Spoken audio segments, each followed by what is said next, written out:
Assalamu alaikum dear students, how are you all? Hope you all are fine. In keeping with the rising corona infection cases and government announcement, we are again switching to online mode of learning instead of on-campus classes. Attendance for online classes is mandatory, however, we all have to pay proper attention towards lectures. Parents are expected to make suitable arrangement at home to ensure that their child has access to a working internet connection and device to attend online classes and complete the assigned work. Please stay functional. Last lecture में हम लोगों ने जो physical classes में 15.5 कर रहे थे उसी को हम अब आगे कंटिन्यू करते हैं।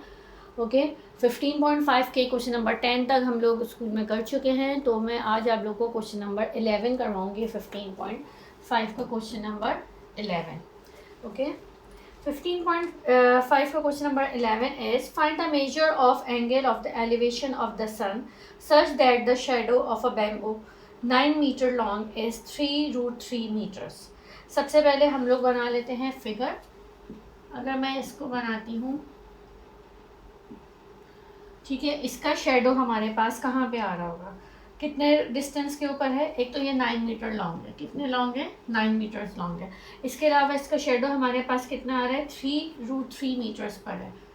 सही है, यहाँ पे 3√3 मीटर्स पे हमारे पास इसका शेडो आ रहा है। हमें क्या फाइंड आउट करना है, angle of elevation find out करना है।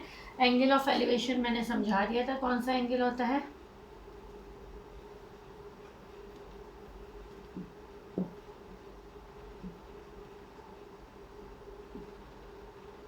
ये आप लोग फिगर थोड़ा सही करके बना लीजिएगा।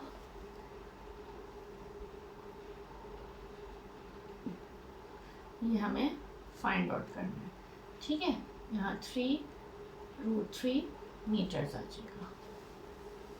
ओके, तो हम लोग सबसे पहले जो है वो डेटा बना लेते हैं। गिवन क्या है और रिक्वायर्ड क्या है। गिवन हमारे पास क्या है,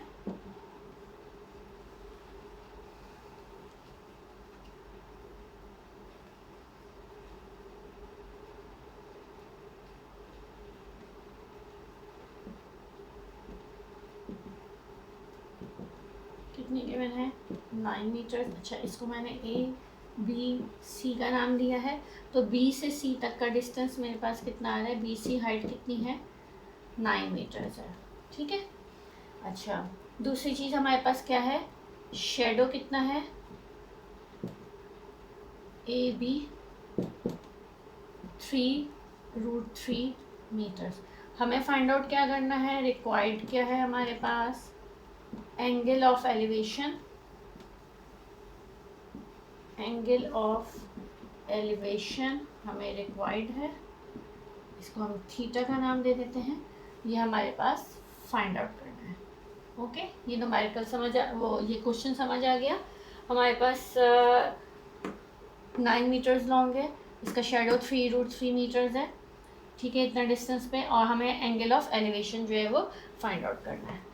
अब हमारे पास अगर मैं इस फिगर को देखूं, ट्रिग्नोमेट्री के हिसाब से अगर मैं इस फिगर को देखूं तो ये ट्रायंगल बन रहा है और राइट एंगल ट्रायंगल बन रहा है। इसके अंदर ये आप लोग के पास बेस है और ये क्या है, परपेंडिकुलर है। तो आप लोग के पास कौन से वाला हम लोग रेशो यूज़ कर सकते हैं जिसके अंदर बेस और परपेंडिकुलर होता है। बेस और परपेंडिकुलर वाला कौन सा रेशो है, टेंजेंट थीटा का। तो हम लोग यहाँ पर टेंजेंट थीटा को यूज़ करते हुए और अपने क्वेश्चन को आगे सॉल्व कर लेते हैं, ठीक है।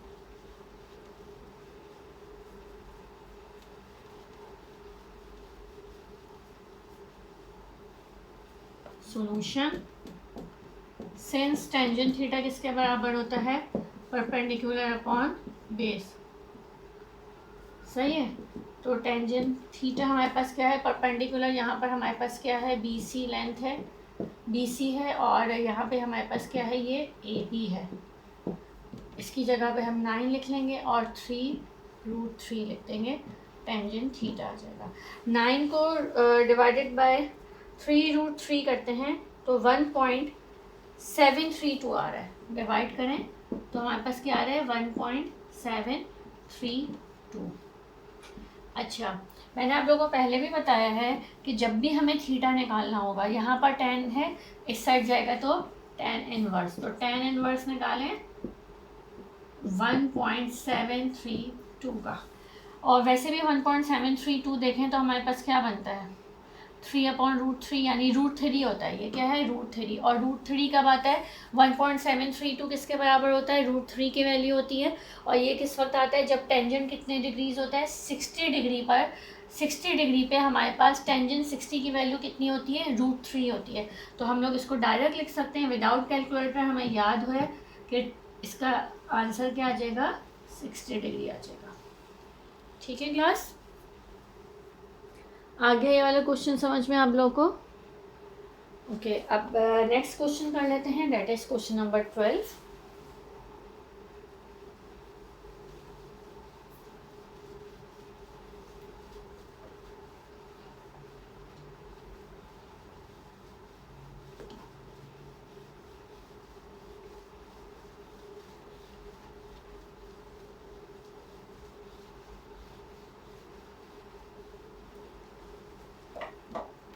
Question number 12 is an artificial satellite directly above a city A is at a distance of 692 kilometers approximately. एक आर्टिफिशियल सैटेलाइट है जो कि सिटी ए के ऊपर है और कितने डिस्टेंस पर है 692 किलोमीटर्स है। अगर मैं बोलूँ यहाँ पर ए जो है आप लोग के पास कोई सिटी है और यहाँ पे आर्टिफिशियल सैटेलाइट है 692 किलोमीटर्स। ठीक है, कितना डिस्टेंस पे 692 kilometres. The distance between the city A and another city B is 400 kilometres. अब यहाँ से यहाँ तक दूसरे सिटी का डिस्टेंस कितना गिवन है 400 किलोमीटर्स गिवन है। सही है। Find the measure of angle of depression of the city B from the artificial satellite. हमारे पास क्या फाइंड आउट करना है हमें सिटी बी के ऊपर angle of depression find out करना है। तो हमारे पास एंगल ऑफ डिप्रेशन कैसे फाइंड आउट करते हैं, अगर मैं बोलूँ इस तरह से तो एंगल ऑफ डिप्रेशन हमारे पास क्या होगा ये वाला एंगल है। ठीक है, एंगल ऑफ डिप्रेशन हमें फाइंड आउट करना है, यह वाला एंगल डिप्रेशन फाइंड आउट करना है। और हम लोग अगर ये वाला angle of depression find out कर रहे हैं तो हम ऑल्टरनेट एंगल्स की वजह से समझिए ये वाला एंगल फाइंड आउट कर रहे हैं। ठीक है, ये एंगल ऑफ एलिवेशन नहीं है, आप ये नहीं समझिएगा कि ये एंगल ऑफ एलिवेशन है। एंगल ऑफ डिप्रेशन जब भी होता है तो ऊपर की तरफ बनता है, ये मैंने समझाया था आप लोगों को। तो एंगल ऑफ डिप्रेशन जब हमें फाइंड आउट करना है, यहाँ पे आपने एंगल ऑफ डिप्रेशन बनाया और ऑल्टरनेट एंगल्स की वजह से ये वाला एंगल और ये वाला एंगल सेम होंगे। तो हम ये वाला एंगल जब फाइंड आउट कर लेंगे तो हमें angle of depression of city B find out हो जाएगा। ठीक है, इसको आप ऐसे फिगर बना सकते हैं। ये वाला एंगल और ये वाला एंगल हमारे पास सेम है, ये हमारे पास एंगल ऑफ डिप्रेशन है। तो हम सिटी बी पे आराम से एंगल ऑफ डिप्रेशन ऐसे फाइंड आउट कर सकते हैं। ओके, अब हम लिख लेते हैं गिवन क्या है। गिवन हमारे पास क्या है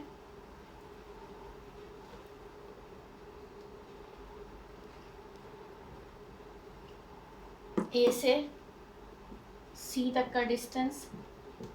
अब ये मैं लिखना भूल गई, अब आप लोग लिख लीजिएगा ये क्या है सिटी ए से सैटेलाइट तक का डिस्टेंस है। इसको वर्डिंग्स में करके यहाँ पर लिख लें is equals to A C कितना गिवन है 692 किलोमीटर्स गिवन है। और distance between city A and B करके लिखेगा is equals to A B कितना गिवन है 400 किलोमीटर गिवन है।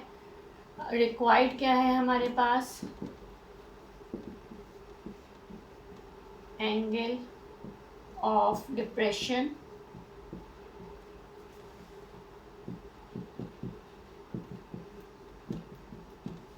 ठीक है, ये मैं इरेज कर रही हूँ फिगर को, ये आप लोग साथ साथ बना लीजिएगा ताकि जब आप लोग क्वेश्चन सॉल्व कर रहे हो तो फिर आप लोग को बहुत ज़्यादा मुश्किल ना हो और वीडियो को दोबारा से देखना ना पड़े कि कहाँ पे परपेंडिकुलर था क्या बेस थे और सब चीज़ें मसला ना हो। ठीक है, अच्छा सॉल्यूशन।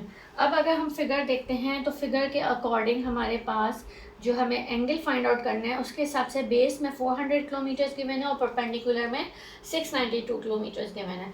तो अगर हम देखें तो कौन सा वाला फॉर्मूला हम लोग यूज़ कर सकते हैं टेंजेंट थीटा का फाइंड आउट कर सकते हैं के थ्रू फाइंड आउट कर सकते हैं। तो हम लोग लिखते हैं since tangent theta is equals to perpendicular upon base. Perpendicular हमारे पास कितना गिवन है 692 है और बेस कितनी है 400 है। ठीक है, तो टेंजेंट थीटा किसके बराबर आ जाएगा आपके पास, 692 को डिवाइडेड बाय 400 कर दें तो 1.732 बन रहा है, और थीटा इज इक्वल्स टू हमारे पास आ रहा है 60 डिग्री।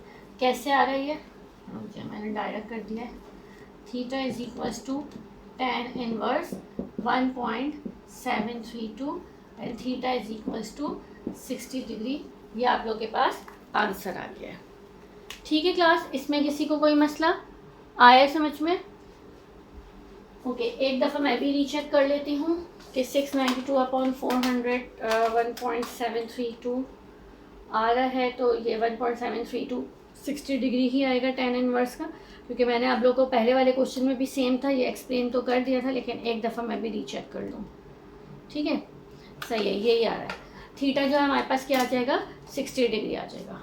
ओके क्लास, अच्छा आज के लिए हमने बस ये 2 क्वेश्चन दिए हैं, और आगे के क्वेश्चन जो है हम लोग इंशाल्लाह नेक्स्ट क्लास में करेंगे। आप लोग जितने भी क्वेश्चंस मैंने अभी तक करवाए हैं, क्लास में भी करवाए हैं, और ये वाले भी, तो उनकी बहुत अच्छी तरीके से प्रैक्टिस कर लीजिएगा। इसके अलावा जो भी एग्जाम्पल्स गिवन है उनकी भी साथ साथ प्रैक्टिस करिएगा। ठीक है क्लास, थैंक यू।